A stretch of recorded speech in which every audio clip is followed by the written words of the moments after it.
100కు పైగా దీర్ఘకాలిక సమస్యలకు ఎటువంటి ఆపరేషన్ దుష్ప్రభావాలు లేకుండా హోమియోపతి చికిత్స. హాయ్ అండి, అందరికీ నమస్కారం. నేను మీ doctor Sai Chandra, consultant joint replacement and arthroscopy surgeon, Pulse Heart Super Speciality Hospital Miyapur. So ఈరోజు మనతో ఉన్నారు ప్రముఖ కార్డియాలజిస్ట్ డాక్టర్ మువా శ్రీనివాస్ గారు. సో సార్ని అడిగి కొన్ని ముఖ్యమైన ఇంపార్టెంట్ డౌట్స్ని మనం క్లారిఫై చేసుకుందాం. సార్, ముఖ్యంగా మీరు టైం ఇచ్చినందుకు చాలా thanks sir. Thank you sir. So first of all చాలామంది కామన్గా అడిగే డౌట్ ఏంటంటే, ఈవెన్ ఆర్థోపెడిక్స్ నా ఓపీలో కూడా, సార్ ఇక్కడంతా లైట్గా ఏదో పెయిన్ వస్తుంది సార్ అని వేగ్గా చెప్తుంటారు. సో నార్మల్గా ఉండే ఒక చెస్ట్ పెయిన్కి, కార్డియాక్ హార్ట్ అటాక్ పెయిన్కి ఎలా డిఫరెన్షియేట్ చేసుకోవాలి? మొదట మనం కారణాలు చూసినప్పుడు ఛాతీలో నొప్పికి చాలా శాతం, అంటే ఆల్మోస్ట్ లైక్ 65 నుంచి 70% వరకు అది ఎముకలు, కండలు, ఛాతీలో ఉన్నటువంటి బోన్స్, మజిల్స్, దానిలోంచి వచ్చే నొప్పి కామనెస్ట్ బేసికలీ.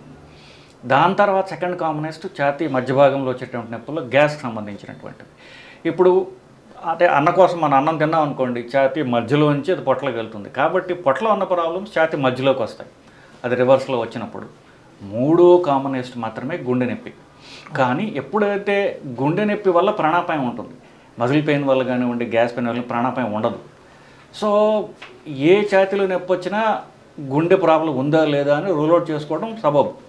ఎందుకు? సింపుల్ లాజిక్ ఏం చెప్తుంది, మనకి సీరియస్ ప్రాబ్లం ఉందా లేదా చూసుకోవడం అవసరం. అది లేదంటే మనకి ప్రాణాపాయం లేదు, మిగతా మెల్లగా మనం చూసుకోవచ్చు. కాబట్టి చూస్తారు బేసిక్లీ.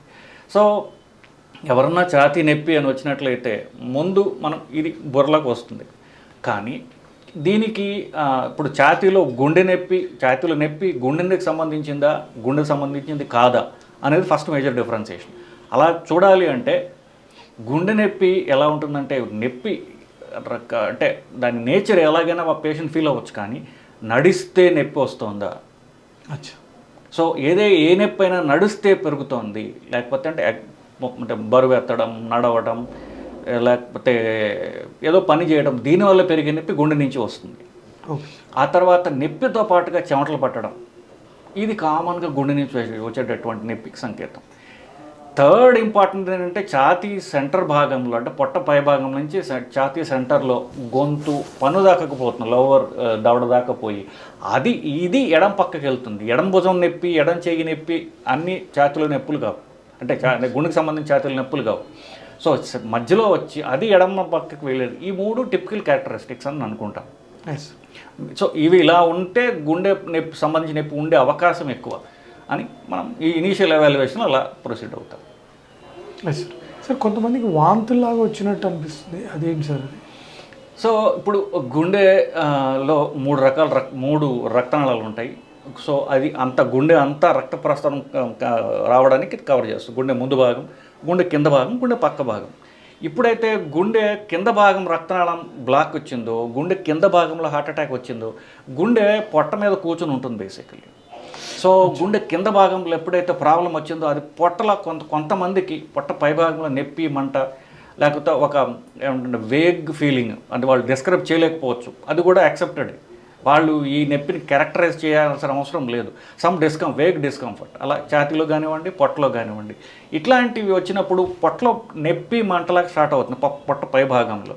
కొంతమందికి వాంతులు అనేవి రేర్. బేసిక్లీ పొట్ట పై భాగంలో నొప్పి, నాకు తెలిసి ఇది గ్యాస్ ప్రాబ్లం అనుకుని ఆ రోజుల తరబడి పేషెంట్ ఉండిపోయే అవకాశం ఉంది.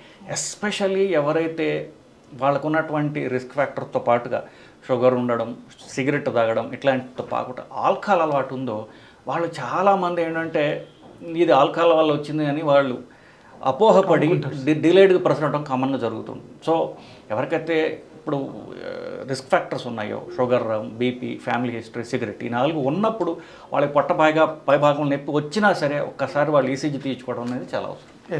సార్, ఇప్పుడు గుండె పెయిన్ అని డౌట్ వచ్చి ఇమీడియట్గా హాస్పిటల్కి వస్తే ఈసీజీ తీస్తాం సార్. సో నెక్స్ట్ ఏంటి సార్, ఈసీజీలో ఏమైనా చేంజెస్ ఉంటే ఎలా? సో 100కి 90% ఈసీజీ అనేది సింపుల్ అండ్ బెస్ట్ టెస్ట్ అండి. గుండెలో బ్లాక్స్ ఉన్నాయా, బ్లాక్స్ ఉంటే ఏ రక్తనాళం వల్ల వచ్చింది, ఏ గుండెలో ఏ భాగానికి ప్రాబ్లం వచ్చింది చెప్పడానికి ECG is the best test, plus widely available. So ఈసీజీలు ఆల్రెడీ వాళ్ళు చేసుకుని వస్తారు, లేకపోతే మనం ఈసీజీ చేస్తాం. ఈసీజీలో మోస్ట్లీ చాలా వరకు తెలిసిపోతుంది మరి గుండె ప్రాబ్లం ఉందా లేదా. కానీ ఒక్కొక్కసారి ఏంటంటే మరీ తొందరగా వచ్చిన మరీ వాళ్ళు అంటారంటే ఇప్పుడు షుగర్ ఉన్న ఇట్లా వాటిలో కొన్ని శాతం మందిలో ఈసీజీ నార్మల్గా ఉండొచ్చు వాళ్ళకి. అచ్చా. వాళ్ళకి ఒక బ్లడ్ పరీక్ష ఒకటి ఉందండి. అంటే ఇప్పుడు ఏ హార్ట్ అటాక్ వచ్చినా చివరికి గుండె కండ డ్యామేజ్ అవుతుంది. అవును. సో గుండె కండ ఎప్పుడైతే ఎంత కొద్ది మాత్రం డ్యామేజ్ అయినా సరే రక్తంలో ట్రోపోనిన్స్ అనేవి పెరుగుతాయి. ఓకే. సో ఈసీజీ నార్మల్గా ఉన్నా సరే మనం అంటే 100% రూల్ అవుట్ చేసుకోవాలనుకుంటే ఈ ట్రోపోనిన్ అనే పరీక్ష చేసుకోవడం ద్వారా, ట్రోపోనిన్ పాజిటివ్ అంటే ఖచ్చితంగా గుండె ప్రాబ్లం ఉన్నట్టే ఈసీజీ నార్మల్ అయినప్పటికీ కూడా. సో ఎమర్జెన్సీ సిచ్యువేషన్లో ఈసీజీ తర్వాత ఈ ట్రోపోనిన్ ఇది బెస్ట్ కాంబినేషన్. Okay sir. ఇప్పుడు 2 పాజిటివ్ ఉంటే నెక్స్ట్ ఏంటి సార్? సో ఇప్పుడు 2 పాజిటివ్ అంటే మొదట వాళ్ళు తెలుసుకోవాల్సింది ఏంటంటే గుండె హార్ట్ అటాక్ ఉన్నది. ఎస్. ఆ ట్రోపోనిన్ అది పెరిగే శాతం బట్టి గుండె హార్ట్ అటాక్ తీవ్రత తెలుస్తుంది మనకి. కొంచెం పెరిగితే హార్ట్ అటాక్ కొంచెం ఉన్నది, బాగా పెరిగింది అనుకోండి తీవ్రమైన హార్ట్ అటాక్ ఉన్నట్లు లెక్క. అప్పుడు ఛాతీలో నొప్పి కూడా ఉంటుంది వాళ్ళకి, బట్ ట్రోపోనిన్ పెరిగితే ఖచ్చితంగా హార్ట్ అటాక్ ఉన్నట్లు లెక్క. హార్ట్ అటాక్ ట్రీట్మెంట్ ఎలా చేయాలి అనేది మీ question base. Heart attack treatment heart attack size బట్టి ఉంటుంది. అంటే ఇప్పుడు హార్ట్ అటాక్తో పాటుగా వాళ్ళకి బీపీ తగ్గిపోయిందా, లేకపోతే మిగతా ఇవన్నీ చూసుకుంటాం బేసికలీ. సో హార్ట్ అటాక్ మందు ఇంజక్షన్లు ఇవ్వడం ద్వారా ట్రీట్ చేయొచ్చు.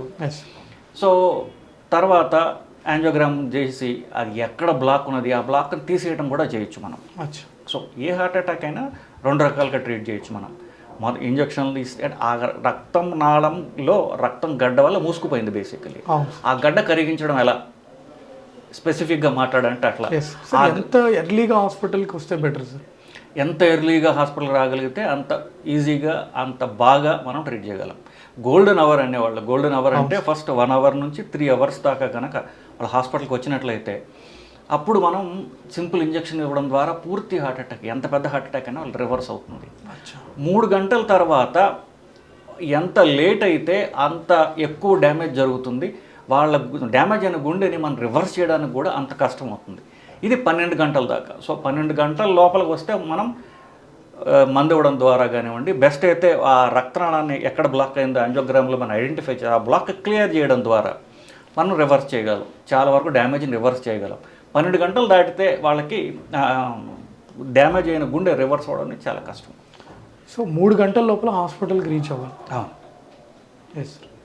సార్ ఇంకొక ఇంపార్టెంట్ థింగ్ ఏంటంటే సార్, ఈ సిటీ యాంజియో ఈ మధ్య బాగా పాపులర్ అయిపోయింది సార్. నేను కూడా ఒక వేరే డాక్టర్ గారిని చూశాను, ఆయన వెళ్ళి సిటీ యాంజియో చేయించుకున్నారు. సో ఈ సిటీ యాంజియోలో మనకి ముందే పసిగట్టచ్చా సార్? ఇప్పుడు నా ఏజ్ 34 సార్, నేను వెళ్ళి ఇప్పుడు సిటీ యాంజియో చేయించుకుంటే నాకు, మనం ఇంతకుముందు కూడా ఒకసారి మీరు డిస్కస్ చేస్తే చెప్పారు సాయి కాల్షియం స్కోర్ అని ఉంటుందని. సో దాన్ని బట్టి నేను పసిగట్టచ్చు అంటారు. ఎందుకంటే మా తాతయ్య గారికి హార్ట్ అటాక్ ఉంది, దేవుడి దగ్గర ఇప్పుడు మా నాన్నగారికి రాలేదు. సో ఇప్పుడు అంటే నాకు అది వచ్చే ఛాన్స్ ఉందా లేదా అని. సో ఇప్పుడు మీరు డాక్టరు, బట్ ఎవరైనా సరే ఏ పరీక్ష అయినా చేయొచ్చా అన్నప్పుడు ఆ పరీక్ష ఏమిటి, ఆ పరీక్ష వల్ల మనకి ఏమైనా డ్యామేజ్ ఉందా? సిటీ స్కాన్ అనేది ఎక్స్రే. అవును. సో సిటీ యాంజియో అంటే ఏంటంటే రక్తనాళంలో ఒక ఇంక్ లాంటి పదార్థాన్ని ఇంజెక్ట్ చేస్తారు, అది శరీరం అంతా తిరుగుతుంది, గుండెలో కూడా వస్తుంది. ఎప్పుడైతే గుండె రక్తనాళంలోకి వచ్చిందో అప్పుడు మనం ఎక్స్రే తీసి చూస్తారు. సో సిటీ స్కాన్ వల్ల కాస్త రేడియేషన్ ఉంటుంది.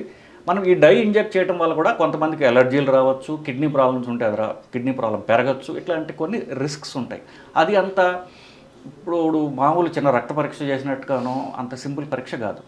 సో ఎవరికి చేస్తాము, అది డెఫినెట్గా ఇది అవసరం అన్నప్పుడు చేస్తాం. అవసరం ఎప్పుడు ఉంటుంది? ఎవరికైతే షుగర్ ఉంటుందో, అంటే హార్ట్ అటాక్ ఉండే బ్లాక్స్ ఉండే అవకాశం ఎవరికి ఎక్కువ ఉంటుందో వాళ్ళకి చేస్తాం. ఎవరికి ఎక్కువ ఉంటుంది? షుగర్ ఉన్న వాళ్ళకి ఎక్కువ ఉంటుంది, స్ట్రాంగ్ ఫ్యామిలీ హిస్టరీ ఉన్న వాళ్ళకి ఎక్కువ ఉంటుంది. సో ఇట్లాంటి పరిస్థితుల్లో ఒక అతను వస్తాడు, వచ్చి మా ఇంట్లో ఆల్మోస్ట్ 2 కంటే ఎక్కువ, అంటే 3కి నా బాబాయిలు, పిన్నులు, లేకపోతే మేనమావులు ఇలాంటి వాళ్ళు హార్ట్ అటాక్స్ ఉన్నాయి, మా తల్లిదండ్రులకు 2కి హార్ట్ అటాక్స్ ఉన్నాయి, నాకు హార్ట్ అటాక్ ఉండే అవకాశం ఉన్నదా అనే ప్రశ్న అడిగినప్పుడు మనం ఖచ్చితమైన సమాధానం చెప్పాలి. సో అలాంటి పరిస్థితుల్లో గుండెలో బ్లాక్స్ ఉన్నాయా లేదా తెలుసుకోవడానికి సిటీ స్కాన్ ఉపయోగపడుతుంది. కానీ ఆ సిటీ స్కాన్ అనేటువంటి టెక్నాలజీ దాని మీద మనకి పూర్తి గ్రిప్ రాలేదు ఇంకా. సో ఒకవేళ సిటీ స్కాన్లో బ్లాక్స్ ఉన్నాయనుకోండి 100% చెప్పలేము. దానికి మళ్ళీ యాంజియోగ్రామ్ చేసుకుని మామూలు అంటే కన్వెన్షనల్ యాంజియోగ్రామ్ అనేది చేసుకుని రిపీట్ చేసుకుని చూసుకోవాలి. ఎందుకంటే మనకి ఆ సిటీ స్కాన్ అనేటటువంటి పరీక్ష చూసి బ్లాక్ని ఐడెంటిఫై చేసి ఎగ్జాక్ట్గా చెప్పగలిగేటటువంటి ఆ టెక్నాలజీ అంత ఇంప్రూవ్ కాలేదు, 100% ఫుల్ ప్రూఫ్ కాదు. సో సిటీ స్కాన్ అనేది అంటే ఒక ప్రొడిక్షన్ ఇస్తుంది. అచ్చా. దాని నుంచి తర్వాత మళ్ళీ యాంజియోగ్రామ్ చేసుకోవాలి. కానీ సిటీ స్కాన్ నార్మల్ ఉంటే బ్లాక్స్ లేనట్టే లెక్క. అచ్చా.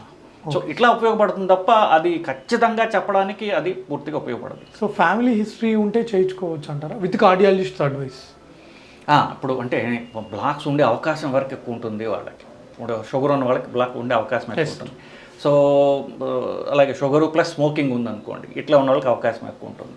లేదా స్ట్రాంగ్ ఫ్యామిలీ హిస్టరీ ఉన్న వాళ్ళకి, లేదా ఫ్యామిలీ హిస్టరీ ఎక్కువ ఉంది, కొలెస్ట్రాల్ రక్తంలో ఎక్కువ ఉంది, సో రక్తంలో బ్లాక్స్ ఉండే అవకాశం ఎక్కువ ఉంది, వీళ్ళు చేసుకోవచ్చు కావాలంటే. Okay, thank you sir. And for more videos, Please subscribe to iDream. Please subscribe to iDream. Please subscribe iDream. And please subscribe to iDream. For more videos, subscribe to iDream. please like, share and subscribe to the channel. Congratulations, iDream. Subscribe to iDream. Subscribe to iDream. So subscribe to iDream Media. iDream ki iDream team andarki huge congratulations. Please subscribe iDream Media. Please subscribe to iDream. Subscribe iDream. Please subscribe to iDream. iDream అంటే నా కళల channel subscribe చేసుకున్న నోరు తిరుగుతలేదు, మీరైతే గంట గుర్తు కొట్టండి. For more such videos, please subscribe to iDream. Subscribe to iDream. Please subscribe to iDream. Please subscribe iDream Media. Please do subscribe to iDream. Please subscribe to iDream Media. For best entertainment and information, please subscribe iDream. And don't forget to subscribe to iDream.